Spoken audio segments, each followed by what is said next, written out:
बातमी भुसावळमधून आहे। भुसावळमध्ये नगराध्यक्ष गायत्री भंगाळे आणि मंत्री संजय सावकारेंमध्ये शब्दबाण पाहायला मिळाले। भुसावळमध्ये राष्ट्रवादी शरदचंद्र पवार पक्षामध्ये आणि भाजपमध्ये आरोप प्रत्यारोपांच्या फैरी रंगल्या।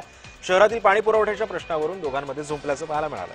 मंत्री सावकारेंकडून शहराच्या विकसित पाणी पुरवठा अडथळा हा केला जातोय असा आरोप करण्यात आला। नगराध्यक्ष गायत्री भंगाळेंनी हा आरोप केला तर मंत्री सावकारेंनी हे सर्वचे सर्व आरोप फेटाळून लावले।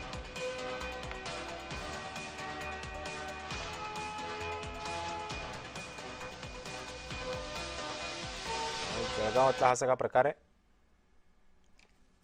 जवळपास 32 योजना भुसावळ तालुक्यात सुरू होत्या। त्यापैकी त्यांनी 10 योजना या 100% कामं झाल्याचं त्यांनी दाखवलं होतं। सुरू झाल्याचं नाही, पण भौतिक कामं याची 100% पूर्ण झाली अशी 10 योजना त्यांनी सांगितल्या होत्या। प्रत्यक्ष अधिकाऱ्यांच्या समोर त्या गावात फोन करून व्हेरीफाय केलं, त्याची काही कामं बाकी होती ती त्यांच्या निदर्शनास आणली।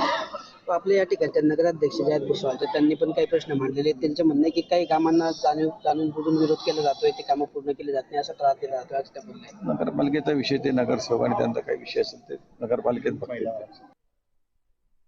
मंत्री साहेब आमचे भुसावळ शहराचे आहे, संजय सावकारे साहेब आहे आमचे भुसावळ शहराचे मंत्री आणि आमदार पण तेच आहे। मग त्यांचं कर्तव्य आहे की भुसावळ शहरामध्ये पाणी यायला पाहिजे। मग लोकांची नाराजगी आहे की नगराध्यक्ष मॅडम तुम्ही तरी त्यांना सांगा, मी सांगून थकली तरी ते लोक त्याच्यावर ऍक्शन नाही उचलत आहे। त्यांना कोणाचा दबाव आहे काय आहे ते त्यांना तरी समजून घ्यायला पाहिजे की कमीत कमी पॉलिटिक्स साईडला ठेवायला पाहिजे। हा जनतेचा विकासाचा मुद्दा आहे, कमीत कमी जनतेचा विचार करायला पाहिजे।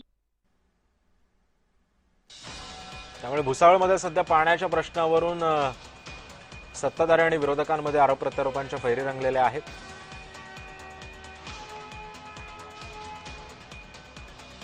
त्यामुळे गायत्री भंगाळे आणि संजय सावकारेंमध्ये शब्दबाण पाहायला मिळाले।